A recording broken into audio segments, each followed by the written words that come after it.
नमस्कार दोस्तों, मैं हूं सौरभ शर्मा। आप देख रहे हैं भारत 24।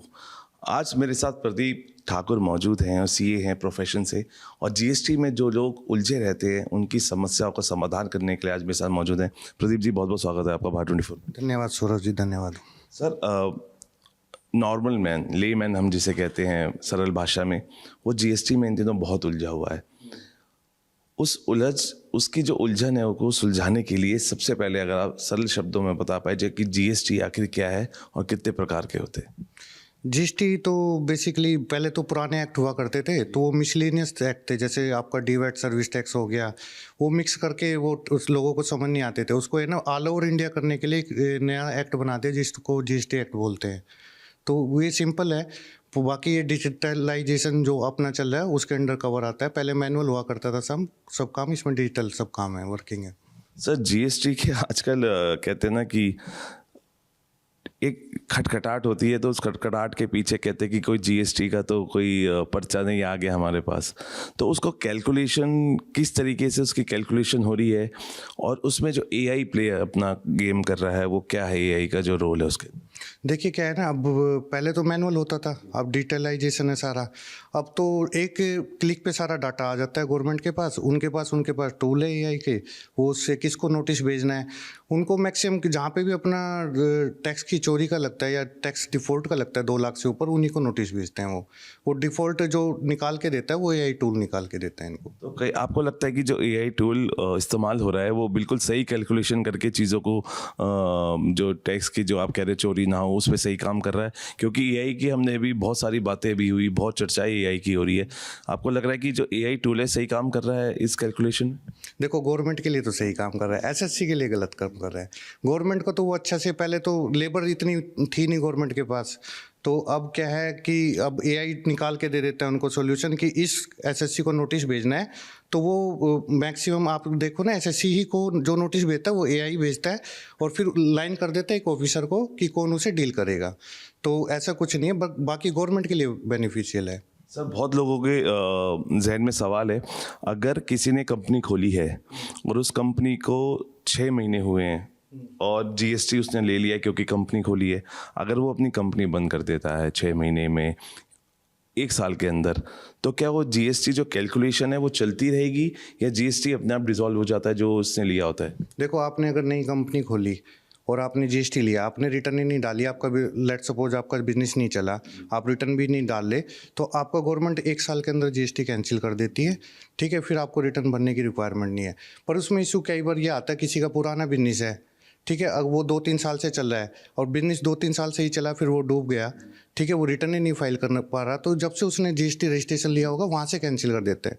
उसमें इशू क्या आता है कि ना, जो उसने जिनको सेल की हुई है उनका इनपुट डिसअलाउ हो जाता है, तो उनको नोटिस भेजते हैं, उनको परेशान करते हैं, ये इशू आता है। तो इसको कैसे हम सरल शब्दों में कहें कि हम कैसे निपट सकते हैं, क्योंकि नुकसान ना हो जीएसटी, क्योंकि जब सरकार ने लगाया है तो किसी हमारे फ़ायदे के लिए कि टैक्स की चोरी ना हो, लेकिन आपको लग रहा है कि अभी भी झोल कई हो रहे हैं? हाँ, झोल तो देखो चलते रहेंगे, लोग हैं ना, फ्रॉड काम करने वाले भी हैं, वो कर रहे हैं, चल रहे हैं। पर जीएसटी डिपार्टमेंट अब पहले से बहुत ज़्यादा स्ट्रिक्ट है। अब इनके पास है ना, अपना डिजिटलाइजेशन जब से आया है तो बहुत सारे टूल्स हैं, तो अब ऐसा वो पकड़ लेते हैं चीज़ों को ना। अगर आप मान लो कोई झोल-झाल करेगा तो वो पकड़ा जाएगा। तो सर, अगर मैं पूछूं रिवर्स चार्ज मैकेनिज्म क्या है और इसके तहत कैसे टैक्स चुका सकते हैं? रिवर्स चार्ज में ना सेक्शन 9 डील करता है। उसमें क्या होता है कि आपका जैसे जीटीए सर्विस है, आपका एडवोकेट सर्विस है, इन पे ना आपको आरसीएम खुद जमा करना है, ये नहीं जमा करेंगे, तो वो रिवर्स चार्ज में आता है। जैसे जीटीए सर्विस पे 5% आपको ना खुद जमा करना है, और एडवोकेट सर्विस पे 18%। तो आरसीएम के अंडर कैश में पे होगा ये आपके ना, ठीक है, ये लायबिलिटी कैश में डिस्चार्ज होगी आपकी जी। सर, अगर एक जीएसटी अगर हम पूरा नहीं भर पा रहे हैं, क्योंकि बहुत सारे ऐसे लोग हैं उन पे एक बार बोझ आ गया जीएसटी का, पैसा अमाउंट बहुत है, क्या उसको ब्रेकअप करके भी ब्रेक इवन में भी हम उसको भर सकते हैं? कोई ऐसी सुविधा है? नहीं, ऐसी सुविधा नहीं है। आपको 3B डालना होता है। 3B में तभी सबमिट होता है जब आपका टैक्स पूरा पे हो जाए, अदरवाइज आपको 100 रुपीज़ पर डे की पेनल्टी लगती है लास्ट डेट से। तो सर, जीएसटी को किस तरीके से हम सरल तरीके से चुका सकते हैं? बिकॉज अगर मेरे पास 1 लाख रुपए का जीएसटी आता है तो क्या कोई ऐसी सुविधा भी होती है कि क्योंकि कई बार मैंने देखा है जब BSES की चीज़ें आती हैं, बिजली जल विभाग की आती है, आपने बिजली की चोरी की होती है, आप वहाँ जाके भुगतान करते हैं तो आपका इंस्टॉलमेंट बांध दिए जाते हैं। क्या कोई एक ऐसा आदमी जिस पर बर्डन भी ना पड़े, हाँ उसने गलती की है, उसको रियलाइजेशन है, क्या वो अपनी किस्तों में भी चीज़ों को कर सकता है? ऐसी सुविधा है?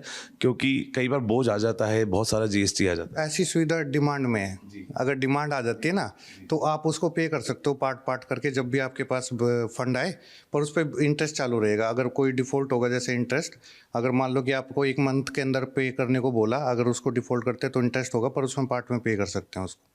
सर हमारा सबसे ज़्यादा जीएसटी किस चीज़ पे लग रहा है? अभी मैंने पढ़ा था किसी वस्तु पर 18% जीएसटी है, तो इसका ब्रेकअप कैसे होगा? CG ST SG ST भी होता है सर, अगर आप सरल तरीके से बता पाएं। देखो, मैं आपको सरल तरीके से बता देता हूँ। जीएसटी जो 0% है वो नेसेसरी की चीज़ें हैं, वो टैक्स फ्री हैं, जो मैक्सिमम खाने पीने की चीज़ें होती हैं। 5% आइटम का लगता है, वो भी खाने पीने की चीज़ें, उससे थोड़ा सुपीरियर जो होती है। बाकी 12% लगता है जो आपकी लग्जरी आइटम में नहीं आती, ठीक है। 18% में आपकी मैक्सिमम जो सुपीरियर सर्विस काउंट होती है, इसमें सारी सर्विसेज हैं, और आइटम जो फूड के हैं या कोई कंज्यूमर के आइटम है वो लग्जरी आइटम है। बाकी 28% लगता है लग्जरी आइटम पे, जैसे लग्जरी गाड़ियाँ हैं, AC है, उन पे लगता है। ऐसे करके गवर्नमेंट ने डिसाइड किया हुआ है। सर जीएसटी लागू करने से आपको क्या लगता है? बिकॉज आप पूरी जीएसटी की इंसाइक्लोपीडिया हैं, क्योंकि आप उस पर काम भी कर रहे हैं। भारत की अर्थव्यवस्था पर कितना असर आपने देखा? सर, जो मंथली में टैक्स आता था वो 3-4 गुना हो गया है पहले से। अब बाकी ये ना, आप देखो ना, अगर लॉन्ग रन के लिए बेनिफिट है, बाकी गवर्नमेंट के लिए बेनिफिट हुआ। गवर्नमेंट की इंटेंशन ये थी कोई टैक्स चोरी ना करे, तो उस टैक्स चोरी ना करे उसके लिए एक अलग से एक्ट बनाना था इनको। पुराने में क्या होता, मैनुअल चल रहा था, पुराना डेरा चल रहा था, वो SSC को फेवर भी करता था। ये जो एक्ट है ना, आप ये मान के चलो, अगर इसको समझना है तो आप ये मान के चलो कि आपका पैसा है कोई, और आपको ना किसी तरह टैक्स लगाना है, वो लेना है। और सर ये अगर हम सुन रहे हैं कंपोजिशन स्कीम जो होती है, वो क्या है, उसके क्या नुकसान और फायदे हैं? कंपोजिशन स्कीम, इसको सेक्शन 10 रूल करता है। तो कंपोजिशन स्कीम में क्या होता है कि आपका अगर 1.5 लाख करोड़ तक टर्नओवर है तो आप इसको ऑप्ट कर सकते हैं।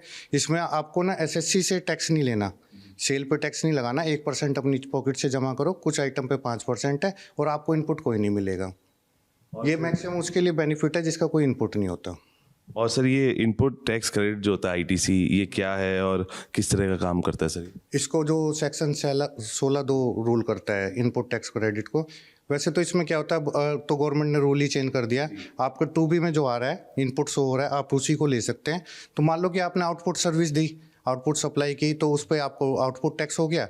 आपने कोई सर्विस आप परचेज किया, सर्विस ली है, तो उस पर इनपुट टैक्स हो गया। तो अगर वो आप बिल आपका 2B में शो होता है, उसी मंथ में आप उसको क्लेम कर सकते हैं। तो सर ये जीएसटी में रजिस्ट्रेशन कब अनिवार्य होता है?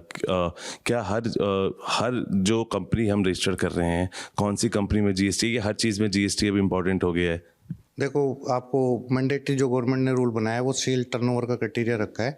दिल्ली में जो क्राइटेरिया सेल पे 40 लाख है, और जो सर्विस है उस पे 20 लाख है। वैसे मैक्सिमम जो स्टेट है उसमें 20 लाख और 10 लाख की है। 20 लाख की सेल पे, 10 लाख की सर्विस पे लेना है, ठीक है। बाकी क्या है ना, अगर आपको, ये तो मैंडेटरी क्राइटेरिया है। कुछ वेंडर होते हैं कि जिनको आप सेल करोगे वो GST रजिस्ट्रेशन मैंडेटरी मांगते हैं। ये इशू बढ़ाता है कि वो कहते हैं कि हम तो आपसे तभी परचेज करेंगे जब आपके पास GST होगा, तो फिर लोगों को लेना पड़ता है। प्रदीप सर, IGST का भुगतान कब किया जा सकता है? क्योंकि लोग, ये भी मेरे पास क्वेश्चन आए थे, और अगर आप बता पाएँ। देखो, IGST तो क्या होता है, आप मान के चलो कि आपने स्टेट से बाहर अगर सेल किया तो IGST लगेगा, और स्टेट के विद इन स्टेट आपकी सेल है, जिस भी स्टेट में आप हो, तो आपको CGST SGST देना होगा। तो IGST सीधा सेंट्रल गवर्नमेंट का है, और स्टेट में अगर आप करोगे तो उन्होंने अपना टैक्स का पार्ट डिसाइड किया हुआ है। इससे SGST लगता है वो स्टेट गवर्नमेंट का है, CGST सेंट्रल गवर्नमेंट का। IGST क्या होता है, वो भी सेंट्रल गवर्नमेंट का है, पर उसमें क्या पार्टिसिपेट होते हैं, तो स्टेट वाइज बाकी सेंट्रल गवर्नमेंट डिसाइड करती है कि हमें किस स्टेट को उसमें से कितना टैक्स देना है। तो ये रूल है, आपका जो सेल आप सप्लाई करोगे तो उस पर ये ऐसे लगता है। सर अगर मैं जीएसटी का पूछूं कि सबसे कन्फ्यूजन वाला केस आपके पास कोई आया हो, और आपने कहा हो कि ये कन्फ्यूजन आपकी नहीं, बहुत लोगों की होती है, हो सकती है, तो अगर उस कन्फ्यूजन को सरल शब्दों में अगर आप एक एग्जांपल के तौर पे बता पाएँ कि सबसे ज़्यादा कन्फ्यूजन कहाँ पे आती है जीएसटी को लेकर? देखो, GST में जहाँ पे कन्फ्यूजन आती है वो आती है मिसमैच में, ठीक है। ये आजकल वैसे तो GST में 4 तरह की नोटिस जाते हैं। SMT 10 हो गया, सेक्शन 73 74 हो गया और आपका ऑडिट का हो गया। तो मैक्सिमम जो कन्फ्यूजन आती है ना वो आती है डिफरेंस में। इन्होंने एक एनुअल रिटर्न डिसाइड कर दी, एनुअल रिटर्न में आपसे कोई एरर होगी वो आप उसको रेक्टिफाई कर दो। और एनुअल रिटर्न में कुछ हमने ऐसे किया जो हमारा इनपुट अभी तो वैसे 2B से कर दिया, लास्ट में क्या होता था ना, आप सेक्शन 16(2) के हिसाब से अगर आपने सप्लाई लिया है, आपका शो नहीं हो रहा, तब भी ले सकते थे। पर उसमें इशू क्या आने लग गया कि हम उनको बता तो रहे हैं एनुअल रिटर्न में कि हमने ये आगे ले लिया, पर उनका जो AI टूल है ना उसे पिक कर लेता है, क्योंकि हमारा क्या है, गवर्नमेंट की साइड पे हम टैक्स इनपुट ज़्यादा ले रहे हैं और गवर्नमेंट की साइड पे कम दिखाई दे रहा है, तो 2 लाख से ऊपर डिफरेंस होते ही वो उसको स्क्रूटनी में उठा लेते हैं। सर जो GST जो नंबर हम लेते हैं GST 10 होता है, अगर वो डिसॉल्व हो गया है आपका एक बार, क्या वो दोबारा मिल सकता है? और अगर मिलेगा तो क्या जो बकाया राशि पहले से पेंडिंग होगी, क्या उस पर और इंटरेस्ट लगा के देना पड़ेगा? किस तरीके से हम डिसॉल्व को वापस ले सकते हैं सर? देखो वो क्या है ना, अगर आपने एक बार रजिस्ट्रेशन लिया और आपने रिटर्न कंप्लीट फाइल की, GSTR एक 10 लास्ट में जाता है, वो कंप्लीट फाइल किया, आपकी टैक्स लायबिलिटी कुछ नहीं है, तो आप है ना नेक्स्ट मंथ ही अगर नया अप्लाई करोगे तो आपको मिल जाएगा। अगर आपने रिटर्न में डिफ़ॉल्ट किया, आपने 6-7 महीने नहीं भरा और फिर 1 साल बाद अप्लाई करोगे तो आपको नहीं मिलेगा। वो पहले रीजन पूछेंगे, आपने पुराने की टैक्स लायबिलिटी क्यों नहीं पे की, वो उसकी रिटर्न क्यों नहीं डाली, आप तो ऑलरेडी डिफ़ॉल्ट हो, आपको नया रजिस्ट्रेशन क्यों दे। तो पर इसमें क्या ना, एक इन्होंने क्राइटेरिया लिया है, 2-2.5 साल बाद अगर आपका मान लो कैंसिल हो गया, 2-2.5 साल के बाद है ना, फिर तो वो पुरानी बात होगी तो नया दे देते हैं वो। अच्छा, मतलब अगर मैं ये कहूँ कि अगर मैं दिल्ली का हूँ, मैं इंडिया से हूँ और मुझे दुबई में UAE में कोई काम करना है, क्योंकि आप सभी को पता है कि टैक्स बहुत कम है, और कंट्रीज़ का GST 10 में और लेने में कई प्रॉब्लम्स आती है, क्या बहुत इजीली अवेलेबल हो जाता है कई बार? मान लो कि आप ये कह रहे हो कि दुबई इंडिया अब्रॉड अब्रॉड में आप दुबई में GST लेना चाहते हो, तो रजिस्ट्रेशन मिल जाता है, 5% GST है, कुछ ही आइटम पे, सिंपल है वो, कोई ऐसे ही। तो आपको लगता है कि हम लोग ज़्यादा टैक्स दे रहे हैं अभी, बिकॉज UAE में इतना कम टैक्स है, फैसिलिटीज़ भी है, तो किस तरीके से हम जो एक आम आदमी का बोझ है वो कम कर सकते हैं? क्या GST के अंदर कुछ चेंजेस, अगर आपको लगता है कि अगर ये चेंजेस हों तो आम आदमी का जो बोझ है वो कम हो? अगर आप किसी और कंट्री से कंपेयर करोगे तो टैक्स ज़्यादा है। वैसे देख, अगर इंडियन जो गवर्नमेंट अपनी साइड से देख रही है, वो देख रही है कि हमारे हिसाब से तो टैक्स कम है। वैसे कंपेयर करोगे आप दुबई में तो बहुत कम है, अभी तो लगाया GST वहाँ पे 5%, तो वहाँ पे भी 20-25 सर्विस है, बाकी किसी पे आइटम पे है, बाकी किसी पे GST है नहीं, तो वही लगाया उन्होंने। वो भी स्टार्ट अभी इसलिए किया है क्योंकि उनको है ना अब थोड़ा रेवेन्यू चाहिए, नहीं तो उनका तो ऑयल से ही चल रहा था काम। ठीक है, इंडिया में तो ऐसा है नहीं, यहाँ तो गवर्नमेंट को टैक्स चाहिए तो हायर इसलिए ले रहे हैं। अच्छा, मोदी जी के विजन को कैसे देखते हैं? क्योंकि आप खुद से ही हैं, बहुत सारी चीज़ों को आप लेजर में लिखते हैं, लेजर बहुत सारी चीज़ों को बनाते हैं, संभालते हैं जी। मोदी जी के विजन को, टैक्स को लेके आप कैसा, आप उनका विजन को मानते हैं और किस तरीके से आप उनके विजन को देखते हैं? देखो क्या है ना, लोग कह रहे हैं कि मोदी जी लेके आए GST तो पहले से ही प्रपोज था कांग्रेस के टाइम पे। इनकम टैक्स का जो न्यू बिल आया वो 2009 से प्रपोज था, ठीक है, तो प्रपोज था, वो बस इंट्रोड्यूस सर ने किया है, मोदी सर ने, तो कोई ऐसा नहीं है। पर इसमें टैक्स की जो चोरी हो रही थी वो अब टैक्स की चोरी नहीं हो पाएगी, वो बहुत नॉमिनल हो गई है। ठीक है, जो लोग कर रहे हैं उनको भी अरेस्ट तक कर रहे हैं GST ऑफिसर, है ना, तो इसमें तो गवर्नमेंट को तो रेवेन्यू बढ़ा ही है। अगर आखिरी 2 सवाल सर, क्योंकि अभी फाइनेंशियल ईयर हमने देखा है और बहुत सारे लोगों पे नोटिस गया होगा, किस तरीके से आप डील कर पाते हैं चीज़ों को? बिकॉज फाइनेंशियल ईयर के बाद ही मुझे लगता है कि बहुत सारी चीज़ें आप देखते हैं, कैसे डील होती है और इतने सारे नोटिस, क्या ये AI का टूल है जो अभी पीछे है हर आदमी के? आपको नोटिस का पूरा बता देता हूँ कैसे होता है इसमें प्रोसेस। नोटिस का जैसे आपने रिटर्न डाली तो इनका ना सिस्टम करता है, डिटेलाइजेशन सारा कुछ है, तो इनका जो सॉफ्टवेयर इन्होंने लिया हुआ है वो AI उसको पूरा वेरीफाई करता है, कहीं भी डिफरेंस होता है अगर, ठीक है, डिफरेंस है और उनको लगता है कि SSC का डिफ़ॉल्ट है या वैसे जानबूझ के किया हुआ है और उससे रेवेन्यू को लॉस हो रहा है, हमारे डिपार्टमेंट GST डिपार्टमेंट को लॉस हो रहा है, तो वो उसको नोटिस भेजते हैं और नोटिस भी ऑटोमेटिक है। SSC को नोटिस पहुंच जाएगा, उसको मैसेज पहुंच जाएगा, मेल पहुंच जाएगा, और जिस ऑफिसर को उसको डील करना है उसको भी नोटिस पहुंच जाएगी कि आपको ये डील करना है। ठीक है, तो ऐसा नहीं है कि कोई ऑफिसर चूज कर रहा है, चूज करते हैं तो वो तो कंडीशन अलग होती है, पर जो AI निकाल के दे रहा है वो हमारी हम 3B डालते हैं, R1 डालते हैं, सेल की रिटर्न डालते हैं, R9 डालते हैं, उनको वेरीफाई करता है, उसमें कुछ लगता है टैक्स का उनको डिफॉल्ट लगता है तो वो तब नोटिस भेजता है। सर GST को कैसे हम स्टैंडर्ड वाइज मेंटेन कर सकते हैं और जीएसटी की कौन सी ऐसी पहलू है जिसमें देरी नहीं करनी चाहिए, और जीएसटी को टाइम टू टाइम हम कैसे सबमिट करना चाहिए, और इसमें क्या लैक नहीं करना चाहिए भरते हुए? वो मैं बता देता हूँ। एक तो क्या है, इसमें आप है ना 3B R1 जो जाती है सेल की रिटर्न, तो वो दोनों मैच होनी चाहिए। उसमें ऐसा नहीं कि आपने R1 में सेल ज़्यादा दिखा दी, 3B में कम दिखा दी, तो आप भी सोचो कि आपको भी अगर वो पता चलेगा तो नोटिस तो आएगा ही। एक R9 हम डालते हैं, R9 में है ना, अब हमारा टेबल नंबर 8 होता है जहाँ पे ना उसको 2B रिकॉन्सिलेशन सीट बोलते हैं हम जनरल भाषा में। तो उसमें क्या होता है कि आप कितना इनपुट ले रहे हो और पोर्टल पे कितना इनपुट शो हो रहा है। अगर उसमें 2 लाख से ऊपर का डिफरेंस होगा और गवर्नमेंट को उससे लॉस होगा तो नोटिस भेजेंगे। अब तो क्या है, डिजिटलाइजेशन से वो पूरा क्लियर हो रहा है, पूरा गवर्नमेंट को एक एक पता चल रहा है। अब आप देखोगे पहले नोटिस में रिटर्न नहीं डालते थे, गवर्नमेंट को पता नहीं चलता था, 2-2 साल पता नहीं चलता था कि इसने रिटर्न ही नहीं डाली। अब जीएसटी में क्या है कि आप रिटर्न नहीं डालोगे, नेक्स्ट डे मैसेज आ जाएगा कि आपने रिटर्न फाइल नहीं की। तो ये टैक्स चोरी रोकने का ये यहाँ से वो है। बिल्कुल। और सर हमारे साथ जुड़ने के लिए शुक्रिया, क्योंकि जीएसटी की अगर ABCD आपको जाननी है तो आपको हमारा ये इंटरव्यू बहुत ही सरल शब्दों में, जिस तरीके से प्रदीप जी ने समझा है कि जीएसटी के हर पहलुओं को बहुत ही सरल शब्दों में आपको समझाया। उम्मीद करता हूँ कि आपको हर पहलू आपका समस्या का समाधान करेंगे। सर जाते जाते कुछ हमारे दर्शकों को कहना चाहेंगे? और क्योंकि आज ये कहना चाहता हूँ कि आप जीएसटी रिटर्न फाइल में कोई डिफ़ॉल्ट ना करें। गवर्नमेंट ने जो स्टैंडर्ड SOP दिया हुआ है, आप रिटर्न मैच करके डालें, कोई डिफ़ॉल्ट ना करोगे तो आपको नोटिस नहीं आएगा। धन्यवाद प्रदीप जी हमसे जुड़ने के लिए। धन्यवाद सौरभ। तो चलिए, तो अगर आपको, मैंने पहले भी कहा कि अगर जीएसटी की ABCD जाननी है तो इस हमारे इंटरव्यू को देखिए।